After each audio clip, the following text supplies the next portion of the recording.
사람 참 독하다는 말 많이 하죠. 그런데 정말 독하고 독한 게 사람이고 질기고 질긴 게 사람의 인연인가 봐요. 저도 40여 년을 살아온 인생인데 정말 사람처럼 독하고 인연처럼 질긴 건 처음 봤네요.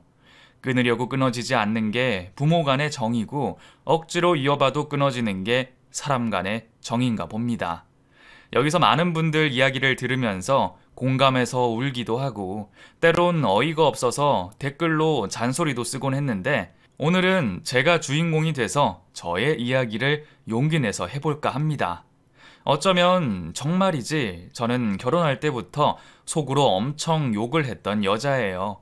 왜냐고요? 시댁꼴이 말이 아니었거든요. 물론 결혼 전에 시댁 식구들 만나봤고 시댁에 놀러와도 봤죠. 하지만 이 정도로 처참할 줄은 몰랐습니다. 시부모님 성격이 정말 개판도 이런 개판이 없거든요. 하늘 같은 시부모님 성격을 개판이라고 해서 언짢아 하시는 분들이 계시다면 제 이야기 좀 들어보시면 생각이 바뀌실 겁니다. 제 나이가 40대예요. 저희 때 남존 여비 사상이 강한 것도 아니고 그렇다고 여자가 사회생활도 못하는 것도 아니잖아요. 게다가 제가 결혼할 때가 2000년대 후반인데 적어도 저는 여자가 하찮고 남자만 위해야 한다고 배운 적도 없고 남편에게서 그런 사상을 느낀 적도 없었어요. 그리고 결혼 전까지만 해도 시부모님이 그런 모습을 보인 적도 없으시고요. 근데 문제는 결혼하고 나서부터입니다. 신혼여행 다녀오자마자 시어머니의 첫 마디가 뭔 줄 아세요? 니네 애는 언제 낳냐? 였습니다. 아이고, 뒷골이 확 땡기더군요. 그때 제 나이가 갓 30 넘었을 때였고 번듯한 직장도 있었을 때였습니다. 신혼의 달콤함을 1년도 아니고 한 달도 아니고 신혼여행 다녀오자마자 그것도 안부도 묻지도 않고 첫 마디라고 건넨 말이 애를 언제 낳을 거냐? 라는 것에 너무 놀랐어요. 물론 시어머니 성격이 급해서 그럴 수도 있지 라며 이해할 수도 있을 테지만 아무리 성격 급하다고 해도 그건 아니잖아요. 그래서 그 질문에 제가 답을 못하고 있으니까 시아버지는 헛기침 몇 번 하시더니 새아가가 부담스럽게 뭐하러 그런 걸 물어봐 하시면서 제 편이 되어 주셨어요. 지금 생각해도 어질어질한 상황이지만 항상 그런 식이었죠. 제가 시집살이를 1년 정도 해야만 했거든요. 그 1년이 지옥 같았습니다. 물론 시집살이라는 것 때문에 힘든 것도 있었지만 무엇보다 힘든 건 시어머니의 무대뽀 성격이었어요. 그냥 밀어붙이는 성격에 아무 생각 안 하고 툭 내뱉는 말투 때문에 곤욕이었거든요. 시어머니는 툭 하고 아무 생각 없이 말씀을 하시거나 곤란한 상황을 만들었고 시아버지는 묵묵히 그 상황을 수습하거나 아니면 슬쩍 도움을 주시는 성격이셨습니다. 아무래도 자연스레 시아버지를 더 믿고 의지하게 되더라고요. 당연히 은근슬쩍 스며들듯이 시아버지도 저를 많이 챙겨주셨고요. 그렇게 1년 정도 시집살이를 하다가 서울로 올라왔습니다. 원래 남편은 서울에서 직장을 다니고 있었는데 살림이 넉넉치 않아서 제가 시골에서 시부모님 모시고 있다가 서울에서 합치기로 계획을 세웠는데 그게 1년 만에 이루어져서 서울로 올라가게 된 거죠. 서울로 올라오던 날 아버지는 제게 엄청 신신당부하셨어요. 앞으로 잘 살거라. 내 아들이지만 지 엄마 닮아서 성격 급한 것도 있으니까 너가 좀 이해해주고 대신 내가 너한테 챙겨줄게 이것밖에 없다. 그러면서 제 이름으로 된 통장 하나를 주시면서 돈을 무려 1000만 원이나 넣어 놓으셨더라고요. 1년간 시집살이 하느라 애썼다. 네 시애미 수발등 값이니까 거절하지 말고 받아둬. 이러시는데 정말로 시아버지를 존경하지 않을래야 않을 수가 없더라고요. 그렇게 시부모님의 환송을 받으며 다시 남편과 살림을 합쳤네요. 신혼 때부터 떨어져 지냈으니 1년 만에 만난 남편은 오히려 더 신선하게 느껴지더군요. 더 보고 싶고 진짜로 보고 있어도 보고 싶은 사람이 됐습니다. 그때 남편은 작은 식품회사 마케팅 부서였거든요. 자세히 말씀드리긴 어렵지만 지금은 꽤 큰 기업이 된 식품회사에서 마케팅도 하고 체인점을 모집하는 일이었어요. 사실 사람들이란 게 이름 있고 유명한 기업에 관심을 갖잖아요. 같은 제품이라도 삼성과 현대 브랜드면 더 값어치 있게 생각해주고, 다만 남편이 일하는 회사도 굉장히 좋은 재료에 가맹점주들에게도 좋은 혜택이 많은데 이름이 덜 알려졌다는 이유로 인기가 없을 때였어요.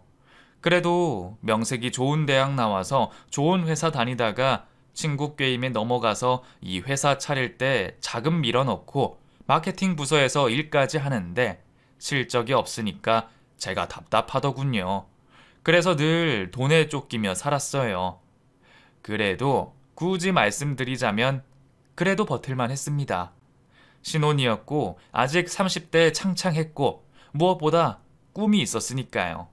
반지 하방에 살았어도 남편이 있어서 행복했고 회사가 잘 풀리지 않았어도 하나둘씩 늘어나는 가맹점에 기뻐했습니다. 그리고 저도 작지만 몇 군데 출장 나가서 메이크업이나 피부 관련 강의를 하게 된 터라 생활에 약간은 보탬이 됐거든요. 그런 작은 하나하나 기쁨 덕분에 버틸 수 있었죠. 근데 뭐든지 좋은 일도 있고 그만큼 나쁜 일도 생기잖아요. 그때 친정 아버지가 돌아가시는 일이 생겼어요. 참 이런 이야기 쓰긴 싫지만 친정 아버지는 정말 집안의 왼수 같은 사람이었어요.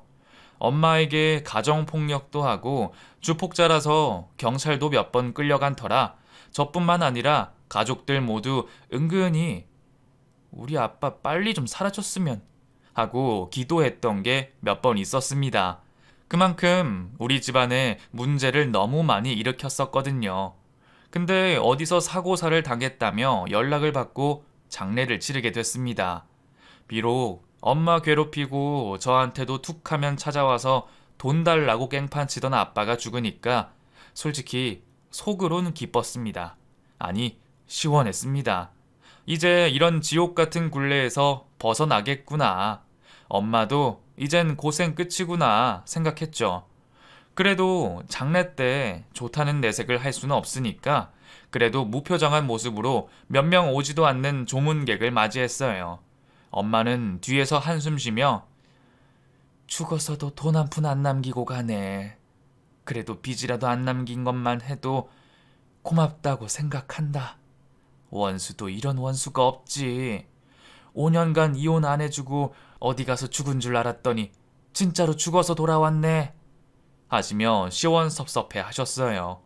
진즉에 이혼하려고 제가 그렇게 부추겼어도 엄마는 폭력에 익숙해지고 아빠의 무서움에 정신적으로 시달려서인지 적극적으로 이혼 이야기를 못 하셨었는데 이렇게나마 헤어지니 속 시원하다며 은근히 좋아하셨죠. 그때 시부모님이 시골에서 조문하러 오셨어요. 솔직히 제가 힘들고 어려울 때 오신 거면 감사한 마음이라도 들 텐데 오히려 시부모님이 오시니까 미안하기도 하고 뭐하러 오셨을까? 죄송하기도 하더라고요. 근데 더욱더 저를 화나게 만든 사건이 있는데 시어머니의 그 독설 때문이었습니다. 물론 저보고 한 이야기는 아니지만 제가 장례식장 왔다 갔다 하다가 시어머니가 누구랑 통화하는 걸 우연히 들었거든요. 나 서울 왔어. 지금 해야 할 일도 많은데. 어쩔 수 없잖아. 그래도 사돈이 돌아가셨다는데 와야지. 몰라. 그냥 사고로 죽었대.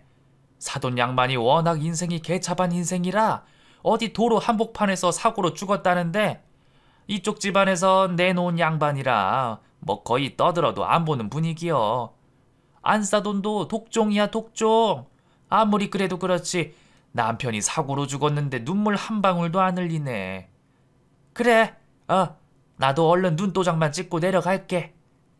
솔직히 그 통화 내용을 엿듣는데 갑자기 화가 확 치밀어 오르는 거예요. 전후 사정 아무것도 모르면서 우리 엄마를 독종으로 몰아세우는 시어머니가 너무 밉고 한편으론 화가 나서 저도 모르게 어머니, 지금 뭐라고 하셨어요? 어머, 너 듣고 있었니? 미안하다. 내가 그만 말 실수를 했네. 독종이라뇨? 어머니가 우리 엄마에 대해서 뭘 하신다고 독종이네 뭐네 말씀하시는 거예요. 우리 엄마가 아빠한테 얼마나 시달림을 받았는지는 알고 말씀하시는 거예요? 아니, 너 왜 그러니? 내가 뭐 죽을 죄라도 지었니? 지금 말씀하시는 게 우리 집안 무시하고 우리 엄마 깔본 거잖아요. 안 그래요? 제 말이 틀려요? 제가 막 몰아세우니까 시어머니는 엄청 당황하시고 그걸 마침 본 남편이랑 말이 섞이면서 감정 싸움까지 가게 됐죠. 그 이후로 시어머니는 저랑 대화도 안 하려 하시고 남편 역시 저에게 섭섭하다며 감정의 골이 좀 깊어졌습니다. 결혼하고 처음으로 대판 싸운 일이네요. 그뿐만이 아니에요. 아무리 세상의 규율이 무너지고 위아래 간의 서열이 없어졌다지만 아직까지 아랫사람은 윗사람을 공경하고 윗사람은 아랫사람을 챙겨주고 보살펴주는 게 인지상정이잖아요. 하지만 시어머니는 달랐습니다. 아랫사람은 철저히 무시하고 짓밟는 스타일의 사람이었어요. 자연히 제가 존경할 리도 없고 싸움만 했습니다. 근데 더 큰 문제는 시어머니의 이상한 돈 계산법 때문이었어요. 예를 들어 10,000원을 빌려드렸다고 가정하면 빌려간 사람이 10,000원을 갚는 게 기본이잖아요. 이자를 바라는 것도 아니에요. 10,000원을 그대로 갚으면 됩니다. 근데 저희 시어머니는 9,000원만 주는 거예요. 그래서 1,000원은 왜 안 주시냐고 물어보면 10,000원을 갚는데 내가 노력했으니까 1,000원 정도는 수고비 정도로 떼주는 게 당연한 거 아니야? 이런 식입니다. 아마 지구상 어디에도 이런 계산법은 없을 거예요. 정말 어이가 없는 계산법이잖아요. 처음엔 장난인 줄 알고 그럼요 어머니 하며 맞장구를 친 게 화근이었습니다. 솔직히 시어머니가 1,000원 빼줘 이러는데 어떤 며느리가 안 돼요 이러겠어요. 그냥 맞장구 친 게 지금까지 큰 문제를 일으키게 된 거죠. 어쨌든 시어머니는 돈 계산법도 좀 이상했고 돈에 대해 집착이 심하셨습니다. 그래서 하루는 남편에게 슬쩍 이야기했어요. 여보, 어머니는 왜 저렇게 돈에 집착이 심하셔? 그랬더니 남편 말이 어릴 적에 우리 집 쫄딱 망해서 길바닥에 살 뻔했잖아. 그때 엄마가 시장에서 악착같이 일해서 지금 우리가 이렇게 사는 거야. 그 말을 듣는 순간 시어머니의 억척스러움이 가족을 위해서 그런 거였구나. 이렇게 생각하니까 이해가 되더군요. 사실 시어머니는 시아버지가 농사 짓는 걸 옆에서 돕기도 하지만 남은 건 도매로 싹 넘기고 더 남은 건 시장에서 직접 팔며 억척스럽게 사신 분입니다. 그래서인지 시어머니는 돈에 집착이 굉장히 남다르셨어요. 돈이 된다고 하면 정말 양잿물도 드실 분이셨습니다. 그리고 돈을 벌기 위해서라면 우정도 의리도 버리겠다며 막걸리 드실 때마다 이야기를 하셨거든요. 물론 모두들 그게 농담이려니 생각하고 웃어 넘겼습니다. 근데 이런 분이 오지랖까지 넓으셔서 동네 이곳저곳 돌아다니면서 이간질도 하고 소문 퍼나르는 일을 자청하셨어요. 동네 사람들 고충도 해결해주고 누구한테 뭔가 필요한 일이 생기면 서로 연결도 해주는 소일거리로 하루하루 지내셨습니다. 어쨌든 시어머니의 돈에 대한 집착 그리고 이상한 계산법을 알고 난 이후 시어머니의 괴상한 돈 계산법을 웬만하면 이해해 드렸습니다. 하지만 장례식 사건이 터지고 나서 완전히 갈라서게 됐죠. 오히려 속이 시원하더라고요. 어차피 시집살이 할 때 된통 당한 터라 이참에 어느 정도 제 매운맛도 보여주고 시댁과 선을 긋고 싶었으니까요. 다만 시아버지를 자주 못 뵈는 게 죄스러울 뿐 나머지는 괜찮았거든요. 그런데 슬슬 대환장 파티가 시작됐어요. 그때는 남편 사업도 약간씩 일어날 때고 저희도 아이가 태어나서 반지하를 벗어나 그래도 햇볕이 드는 집으로 이사 가자고 집을 알아볼 때였어요. 수중에 돈이 많진 않았지만 그래도 주변 변두리 햇볕 잘 드는 아파트 작은 평수로 옮길 정도는 됐고 대출 좀 끼고 무리하면 집을 살 수도 있단 희망 정도는 보였거든요. 게다가 제가 강의 같은 일을 그만두고 보험 쪽 일을 시작했는데 그것도 탄력을 받아서 어느 정도 잘 나갈 때였습니다. 그래서 하루하루가 행복했는데 어느 날 남편이 굉장히 미안한 표정으로 말을 건네더군요. 이유인 즉슨, 여보, 미안한데 시골에 계신 부모님을 당분간 모시고 살 수는 없을까? 그 말을 듣는데 심장이 철렁 내려앉는 거예요. 갑자기 시부모님을 모셔야 하는 이유도 그렇지만 다시 시어머니 밑에서 시집살이를 할 생각을 하니까 숨이 턱하고 막혀오는 거예요. 솔직히 여성들이라면 제 말에 100% 공감하실 겁니다. 시어머니랑 죽고 못 사는 사이가 아니라면 누가 내 집에서 시어머니 모시고 살려고 하겠어요. 가뜩이나 사이도 안 좋은데 말이죠. 그래도 남편이 이렇게까지 이야기하는데도 이유가 있을 테니까 무슨 일이 있냐고 일단 물어는 봤죠. 그랬더니 남편이 좀 우물쭈물 하더니 사실 아버지가 보증을 잘못 쓰셨는지 투자를 잘못하셨는지는 모르겠는데 하여튼 금전적으로 많이 힘드신가 봐. 그래서 일단 우리 집으로 오셔서 당분간만 좀 추위를 지켜보셔야 할 것 같아서. 이게 무슨 말인가 싶더라고요. 평생 농사만 지으시고 매사 꼼꼼히 따지시는 시아버지가 보증이라니 솔직히 이해가 안 됐습니다. 그리고 어디에 투자할 성격도 아니신데 앞뒤가 안 맞는다는 생각이 들었어요. 이거 괜히 시어머니가 무슨 실수 저지른 걸 남편이 시아버지 얘기인 것 마냥 뒤집어 씌워서 연막작전하는 게 아닌가 싶더라고요. 그래서 바로 시아버지한테 전화를 걸었습니다. 아버님, 지금 막 이야기 들었는데요. 혹시 무슨 문제가 있으신 거예요? 미안하다. 내가 좀 이래저래 문제가 좀 생겨서 너희 집에 당분간만 신세를 좀 지고 싶구나. 그 말을 듣는 순간 솔직히 아차 싶었죠. 하지만 시아버지가 그동안 제게 베풀어 주셨던 사랑이나 특히 저 떠날 때 주셨던 그 큰 돈, 그 마음까지 다 아는데 제가 나 몰라라 할 수는 없었습니다. 특히 당분간이라고 하시니까 그 시간만큼이라도 시아버지에게 잘해야겠다는 생각이 들어서 일단 남편에게 시부모님 모시고 오라고 했어요. 비록 집이 좁고 햇볕도 안 들어오는 반지하방이지만 그래도 당분간 좋은 일 하면 더 큰 복도 올 거라고 스스로를 세뇌시켰죠. 그렇게 시부모님이 집으로 오셨어요. 그 사이에 시아버지는 더 초췌해지셨고 시어머니는 오히려 몸이 더 좋아지셨더군요. 뭔가 이것저것 드셔서 포동포동해진 얼굴이셨어요. 그런데 아니나 다를까 시어머니는 우리 집에 오시자마자 앞으로 잘 좀 부탁한다. 근데 집안 꼴이 이게 뭐니?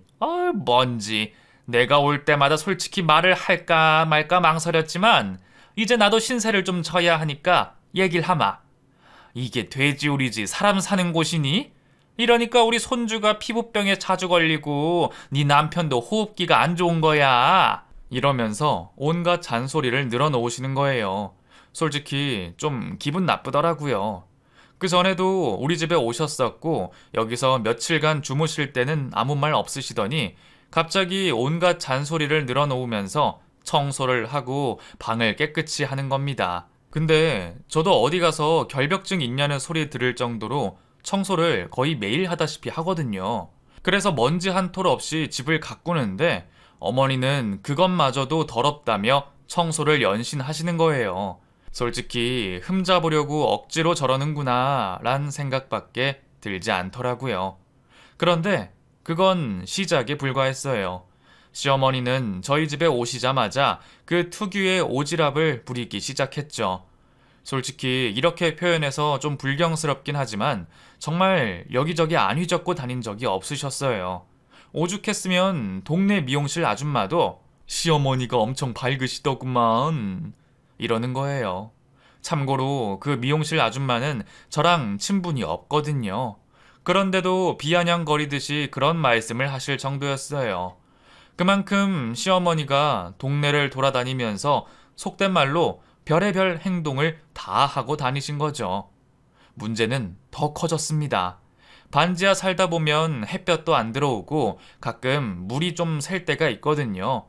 집주인하고 워낙 친해서 그런 거 잘 수리해주고 말만 잘하면 오히려 집주인이 미안해하면서 도와줬는데 제가 없는 동안 집안에 물이 좀 새며 벽지가 좀 떴었나 봐요.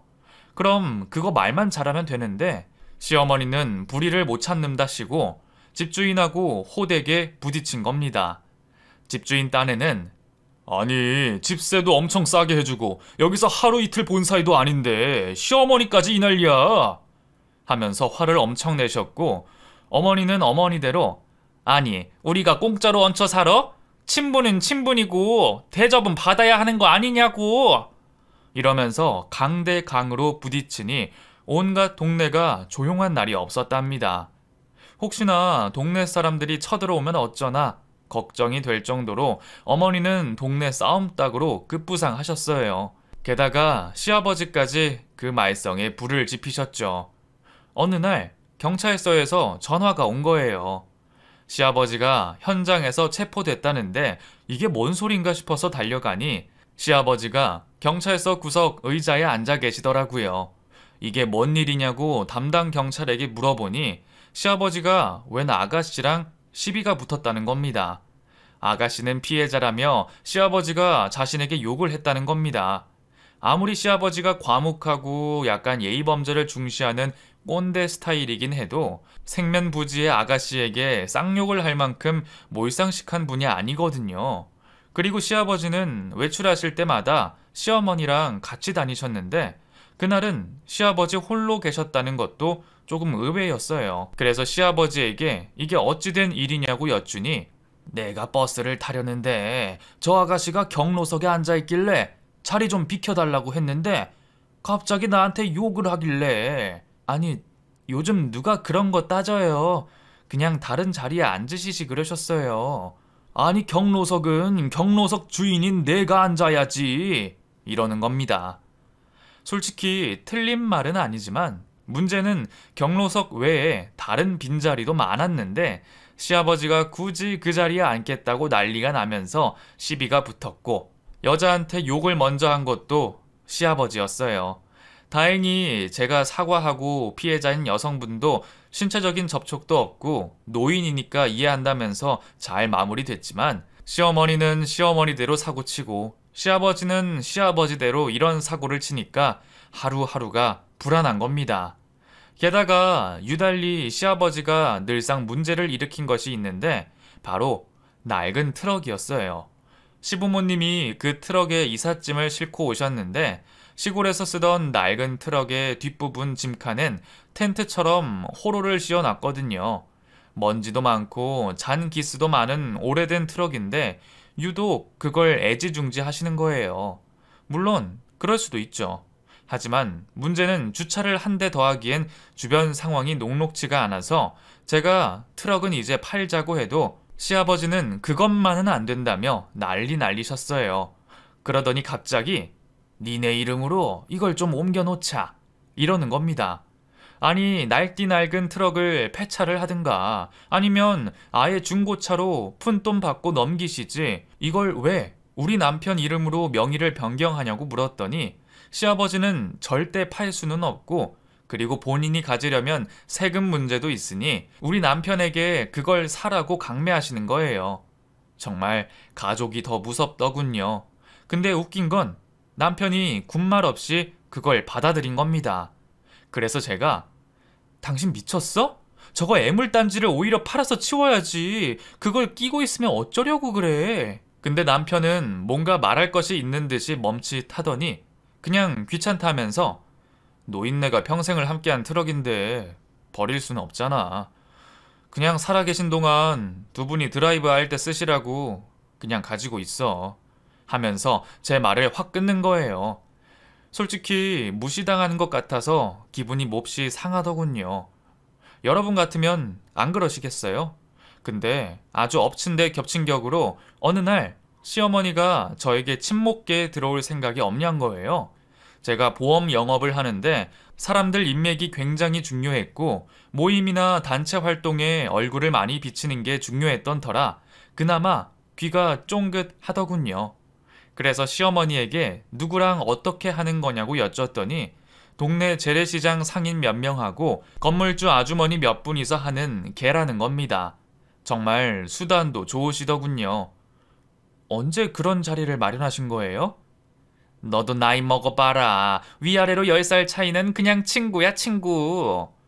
액수가 살짝 부담되긴 했지만 시어머니 부탁이고 돈에 대해선 집착이 심한 분이니까 갯돈 떼일 일도 없을 거란 생각에 그러겠다고 했죠. 그리고 무엇보다 그 시장 쪽 라인을 뚫어두면 저한테도 도움이 되니까 일단 오케이 했어요. 처음엔 아주 순조로웠어요. 갯돈 잘 내고 모임 잘 나가서 애교 좀 떨면 시장 상인 언니들이 엄청 예뻐해 주셨거든요.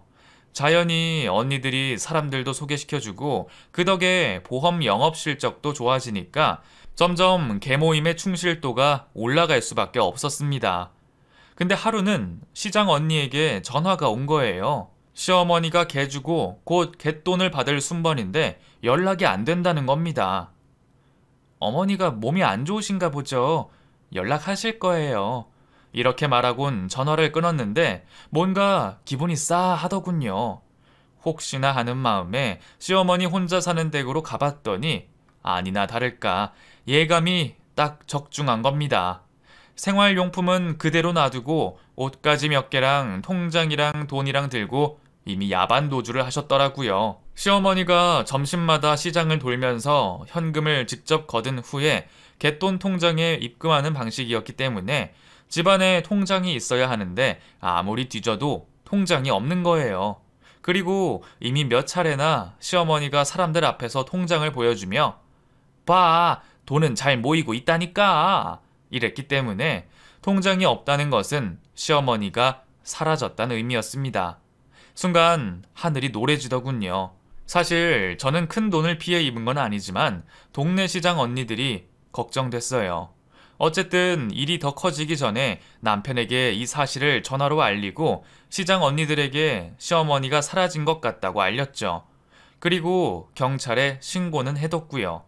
다들 처음엔 걱정하더니 역시나 그중 어떤 언니가 근데 며느리니까 시어머니가 어디로 도망갔는지 알 거 아니야 이러면서 저를 의심하는 겁니다. 그 이야기를 듣는 순간 저도 화가 확 오르는 거예요. 근데 화를 꾹 참고 제가 알면 이러고 있겠어요? 저도 피해자라고요 하며 조심스럽게 답했습니다. 그랬더니 그 언니가 너도 한통속 아니야? 지금 네 시어머니랑 짜고 지금 니네 쇼하는 거지? 이러는 겁니다. 정말 사람 환장한다는 기분을 알겠더군요. 그래서 지금 말이면 단 줄 알아요? 하며 그 언니랑 한판 붙게 됐습니다. 난장판도 이런 난장판이 없을 거예요. 친한 언니랑 싸우게 되고 누명 쓰고 돈도 날리고 정말 억울하더라고요. 게다가 시어머니가 시아버지를 모시고 사라졌는데 두 분 다 연락이 안 되니 미치고 환장할 노릇이었죠. 남편은 남편대로 아예 머리를 싸매고 들어 누웠어요. 아무래도 자기 어머니가 사고치고 다녔으니 어떤 자식인들 버틸 수 있겠어요. 시어머니는 동네에 민폐, 집안에 민폐를 끼치곤 어디론가 사라졌습니다. 근데 며칠 후에 시어머니가 나타나셨어요. 정말 천만다행인 거고 알고 보니 시어머니가 시골에 내려갔다가 이런저런 일에 얽매여서 돈 문제를 해결 못했다며 다시 시장 돌아다니면서 갯돈 문제는 잘 해결됐고 신고했던 것도 잘 마무리됐지만 이런저런 일로 동네에서 저나 시어머니 신뢰도는 완전 바닥이 돼버렸죠. 그래서 더 이상 동네에 있을래야 있을 수가 없다는 생각이 들어서 이사를 가려고 했죠. 어차피 아파트로 가려고 했었고 다만 그 돈을 시부모님이 오시면서 좀 까먹긴 했지만 그래도 아직 여력이 남아있으니까 동네에서 돌 맞아 죽기 전에 빨리 뜨는 게 상책이다 싶었죠. 근데 갑자기 남편이 여보, 아무래도 사건 사고만 치는데 두 분을 그냥 요양원에 모실까? 이러는 겁니다. 물론 저도 그러면 좋겠다는 생각이 들었지만 그래도 남편의 부모님이고 그래도 시아버지가 제게 주셨던 은혜가 많은 터라 선뜻 그러자고 말을 못하겠더라고요. 근데 남편은 이미 뭔가 큰 결심을 하듯이 이러다가 정말 이 동네에서 돌 맞아 죽겠네. 차라리 내일 아침부터 여기저기 좀 알아봐야겠어. 이러는 겁니다. 저도 대답은 안 했지만 침묵의 긍정 사인을 보낸 건 사실입니다. 근데 새벽에 뭔가 씻어내는 소리도 들리고 들락날락거리는 소리도 희미하게 들리는데 순간 시아버지가 또 바지에 실례를 하셨나 싶었어요. 왜냐면 나이 드시고 나서 부쩍 더 소화 기능이랑 용변 관리를 종종 못 하셔서 그걸 시어머니가 뒤처리를 해주시느라 새벽에 일어나곤 하셨거든요. 행여나 두 분이 민망해 하실까봐 저는 모르는 척 하고 있었고요. 그래서 새벽에 들리는 소음이 그런 소리인 줄 알고 그냥 잠들었습니다. 그런데 다음날 눈을 떠보니까 쥐도 새도 모르게 시부모님이 사라지고 안 계신 거예요. 오로지 옷가지와 생활용품 그리고 그 낡은 트럭 한 대만 사라지고 없는 겁니다. 그래서 혹시나 남겨놓은 메시지가 없나 해서 살펴보니 시어머니 글씨체로 이런 글이 써 있는 거예요. 그동안 고마웠다. 사실 우리가 주책바가지 마냥 행동해서 미안하다만 그건 다 이유가 있었으니 나중에 차차 알게 될 거라고 믿는다. 그리고 며느리에겐 내가 천벌받을 짓을 많이 했구나. 특히 갯돈 사건은 내가 벌인 일이 아니라 정말 피치 못할 사정이 있어서 그런 거니 나중에 너가 이해해 줄 거라 생각한다. 이제 너희들에게 짐이 된다는 걸 알고 멀리 떠나려고 하니까 우릴 굳이 찾지 말아다오. 이런 내용만 남겨져 있는 거예요. 좀 황당하기도 하고 도대체 이 노인 둘이서 어딜 간다는 건지 의아하기도 한데 방 안에서 뭔가 꾸릿꾸릿한 냄새가 나서 보니까 아마도 시아버지가 실례를 한 걸 제대로 환기를 못 시키고 그냥 가신 것 같더군요. 그만큼 시어머니는 뭔가 쫓기듯이 시아버지를 모시고 나가신 거였어요. 그래서 남편에게 이게 어찌 된 거냐고 물으니 남편은 모르겠다며 이야기하는 거예요. 솔직히 이걸 아는 사람이 누가 있겠어요. 시부모님에게 전화를 해도 연결도 안 되고 남편은 자기가 아무 생각 없이 뱉은 요양원 계획을 시부모님이 알고 실망해서 이렇게 밤에 몰래 가신 거라며 죄책감에 시달리더군요. 도대체 이렇게 뒤처리도 제대로 못할 만큼 급히 나가신 이유도 궁금하고 무엇보다 나중에 알 거라며 구구절절 쓴 내용도 알다가도 모르겠었습니다. 근데 장롱에 딱 하나 뭔가 남겨두고 가셨는데 현금 다발이었어요. 이게 뭔가 하고 보니 거기에도 작은 쪽지가 있는데 시아버지 글씨체였어요. 며느리, 너가 고생했다. 수고비라고 생각하렴. 시골에 있는 땅을 좀 팔았다. 깨끗한 돈이니 의심하지 말고 너희들 쓰고 싶은데 쓰렴. 꽤 큰 돈이었습니다. 도대체 노인 둘이 이 돈을 어디서 마련했나? 정말 궁금하더라고요. 남편은 전혀 모르겠다는 눈치였고요. 정말 이걸 뭐라고 표현해야 할지 어안이 벙벙했어요. 시부모님은 사라지고 안 계시고 꽤 거액의 돈은 남겨져 있고 정말 멍하더라고요. 그리고 실종 신고는 냈지만 도저히 두 분의 행방은 알 길이 없더군요. 위치 추적도 해보려 했지만 남편이 갑자기 의미심장한 말을 하는 거예요. 내가 그래도 자식인데 부모님 마음 모르겠어. 내 생각엔 두 분이 함께 하고 싶으신가 봐. 일단 기다려보자 하면서 그것까진 말리는 겁니다. 솔직히 그 말에 뭔가 울림이 있고 깊이가 느껴졌어요. 그럴 수도 있겠다는 생각에 남편 말을 듣고 시부모님 추적하는 건 일단 미뤘죠. 그런데 사람이란 게 참 간사하죠. 그땐 당장이라도 시부모님을 찾아야겠다는 생각이 들었는데 하루하루 벌어먹고 살려고 발버둥치다 보니 어느새 시어머니 시아버지를 잊고 지내게 되더군요. 게다가 마침 남편 사업이 잘 되면서 가맹점 문의도 쏟아져 들어오고 남편은 다음 개점을 위해서 발벗고 전국을 돌아다니며 바쁘게 나다녔어요. 저도 아예 보험 일은 접고 남편 사업에 도움이 될 만한 일을 알아보다가 아예 남편 매니저처럼 운전을 하게 됐죠. 나중에 문득 시어머니 생각이 나는 거예요. 그렇게 막말하고 눈치 없던 분이지만 늘 시아버지를 옆에 태우고 그 낡은 트럭을 직접 몰던 분이셨거든요. 그러면서 항상 하시는 말씀이 나는 이상하게 네 시아버지 옆에 태우고 동네 한 바퀴 도는 게 그렇게 즐겁더라. 이러셨거든요. 문득 그 말이 생각나서 눈물이 났던 적도 있었지만 그냥 그러고 잊고 살았습니다. 정말 저도 못된 년이죠. 그러다가 5년 정도 시간이 흘렀어요. 솔직히 코로나 시기도 있었고 많이 힘들었지만 다행히 남편이 하는 체인 사업이 배달에 특화된 음식점이라 그런지 잘 됐거든요. 게다가 시부모님이 남겨주신 돈으로 아파트로 무사히 이사를 갔습니다. 이 글을 쓰면서 보니까 다시 한번 제가 못된 년인 게 또 느껴지네요. 그 고비고비에 시부모님 도움을 그토록 받아놓곤 그 이후로 찾을 생각을 못한 채 그냥 남편에게만 시부모님 꼭 찾아보자 란 말만 되풀이했으니까요. 근데 그날은 남편이 차린 가맹점주랑 새롭게 차린 가게를 축하해 줄 겸 개업식 턱도 낼 겸 찾아간 날이었어요. 난생 처음 가보는 동네에다가 저는 원래 그런 자리에 잘 가진 않지만 남편이랑 친분도 있는 분이 가게를 내는 거고 무엇보다 창립 초기부터 남편을 물심양면으로 도와준 분이라서 감사의 의미로 찾아갔죠.